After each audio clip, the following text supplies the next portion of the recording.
it's Abby here and welcome back to my YouTube channel. So if some of you guys didn't know, I celebrated my birthday last January 13, 2018. Pero ang totoong birthday ko talaga is January 11. I need air. Please give me some air. Since 2018 na 2,000 babies are going to celebrate their 18th birthday this year. So I decided to do a video on that. So today's video will be tips for your grand debut celebration plus sharing of my experiences. So without further ado, let's hop right into the video. Foremost, conceptualize your theme. Mag-isip ka, Beshi Waps, ng theme. Mag-isip ka, Beshi Wap, ng theme na gusto mo. Sobrang daming mahahanap sa internet. Especially sa Pinterest, meron tayong vintage theme. Tulad nung akin, vintage theme kasi siya. Para rusty pink na theme. Meron Starry Night, pastel themed, blue themed debut, pink themed debut, any of your favorite colors. Ano pa ba? Princess themed. Sobrang dami mong makikita na theme. Kung wala ka pa talagang naiisip na theme on your mind, na specific theme mo, na preferred theme for your birthday, I really suggest na you download Pinterest. It is a very good app, a very helpful na application. Kung nagpe-prepare ako ng demo ko, you can download it on Play Store and of course sa App Store. Pwede nyo rin siyang mag-download for free, Beshi Waps. Number 2, know your budget. Kailangan alam mo, Beshi, ang iyong budget for your debut celebration. Ask your parents kung magkano yung nakalaan na budget for your celebration. After number 2, there comes number 3. Finalize your theme according to your budget. Ngayon, Beshi, na alam mo na kung magkano ang budget for your debut, ngayon i-try mo kung kaya na ipasok yung theme na kung gusto mo talaga yung theme, i-try mo na ipasok siya sa budget. Ganun.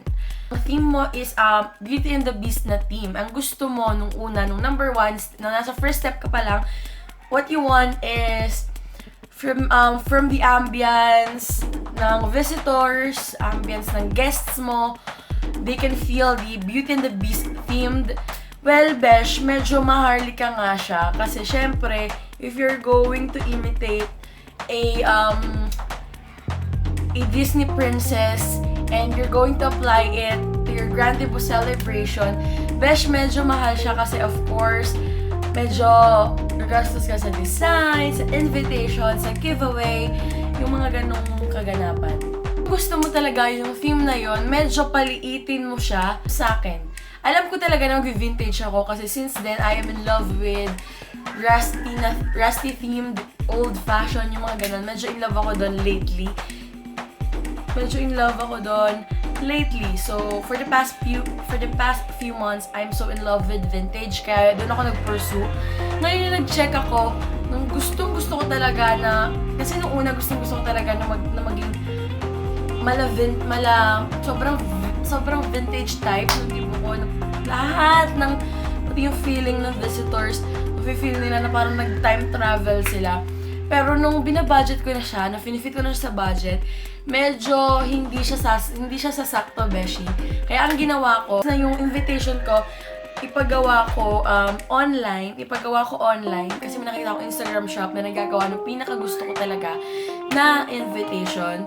Kaya, ang ginawa ko, nag-search ako ng bagong invitation, nilagay ko lang ay vintage themed invitation for parties sa Pinterest, and then ayun, nakakita ko and sobrang tagal bago ako nakahanap ng tao na pwede kong pagpa-layoutan ng invitation ko. Kaya I am so thankful kay Ate Ina Magpantay. I will be leaving her channel in the description box below. She do have a YouTube channel, so subscribe. Thank you. Siya yung nag-design ng invitation ko, and ayun. May naisip ka pa na theme na magsuswak dun sa budget, that's better. Therefore, ito for me lang naman ha, ito yung pinakamahirap na part. Have your guest list. Kasi, especially kung sa resort ka magsa-celebrate ng debut mo sa pavilion ng mga resort, yung mga ganong ganap. Mahalaga na alam mo kung sino yung pupunta sa debut mo para alam nyo kung ilan yung ipapa-reserve nyo. Number 5, you also need to have a list of 18s. The usual debut celebration here in the Philippines usually have 18 roses, of course, 18 shots for legality because it symbolizes legality, 18 candles for your wishes. 6, do a checklist.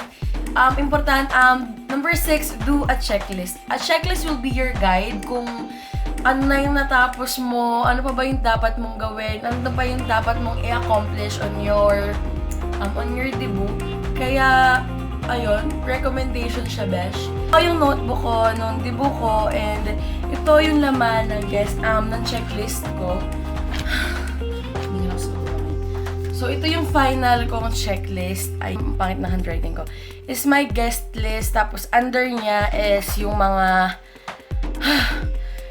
visitors ko. So, my family and relatives, from HFA, from here in my hometown, venue, venue, food, stage design, cake, program, host, choreographer, because I have my cotillion, and gown, giveaway, dancers for cotillion, dancers for modern, dresses for cotillion, invitations, lights and sounds, photographer, photo shoot, pink roses. Sobrang laking tulong na nag-checklist ako kasi alam ko kung ano yung na-accomplish ko na at yung kailangan ko pang i-accomplish. Now I want to give you guys some tips na sana makatulong sa pag-prepare mo ng iyong debut. I just want to give you guys some tips for your celebration. So I just want to remind you guys that I hope na mag-plan ka according to what you want, and tandaan mo na it is your day, it is your birthday, it's a special day, minsan lang yung dumating sa buhay ng mga babae. Kaya, be creative as possible. Lumaisip na word. And tell your friends to use your hashtag para i-document din yung day. Para pag kinlik nila yung hashtag na yon, you will be able to see everything, every picture on your birthday from different perspective ng mga from different angles from your visitors. So, I just want you guys to know na yes, it will only last for hours, but the memories will last for a lifetime. Kaya hindi naman talaga must na mag-celebrate ka ng ganong kabonggang debut celebration.